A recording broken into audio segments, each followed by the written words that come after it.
الحمدللہ رب العالمین والعاقبۃ للمتقین والصلاۃ والسلام علی رسولہ النبی الکریم اما بعد۔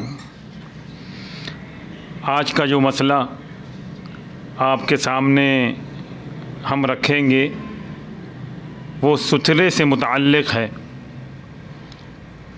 کہ کون سی چیز ستھرا بن سکتی ہے، ہو سکتی ہے۔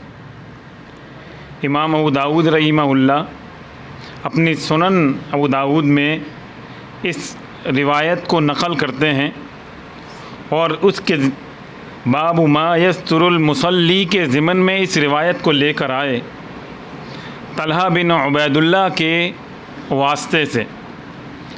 طلحہ بن عبید اللہ فرماتے ہیں کہ اللہ کے رسول صلی اللہ علیہ وسلم نے ارشاد فرمایا، اذا جعلت بین یدیک مثل مؤخرۃ الرحل فلا یضرک من مر بین یدیک،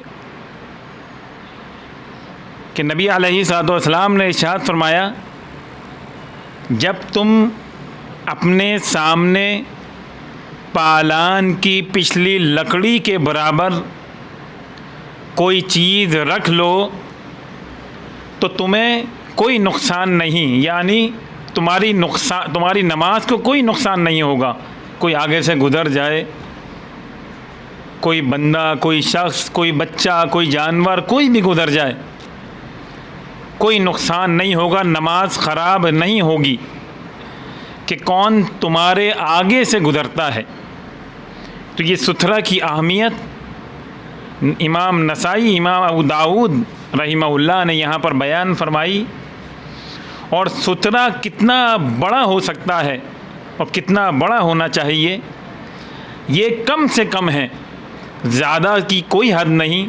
ایک ممبر و محراب، ایک پلر، ایک بڑی دیوار، یہ بھی ستھرا بن سکتے ہیں، لیکن کم سے کم مثل مؤخرۃ الرحل کہ پچھلی لکڑی کے پالان کی پچھلی لکڑی کے برابر، یہ کم سے کم ہے۔ زیادہ سے میں نے آپ کو بتلایا کہ دیوار بھی بن سکتی ہے، پلر بھی بن سکتا ہے، اس کے علاوہ بھی کوئی چیز بن سکتی ہے۔ تو یہ اپنی نماز کو جب بھی ادا کریں ستھرے کا خاص خیال کریں، اللہ سے دعا کریں تعالی ہم کو سنت کے مطابق نماز ادا کرنے کی توفیق عطا فرمائے۔ وآخر دعوانا الحمدللہ۔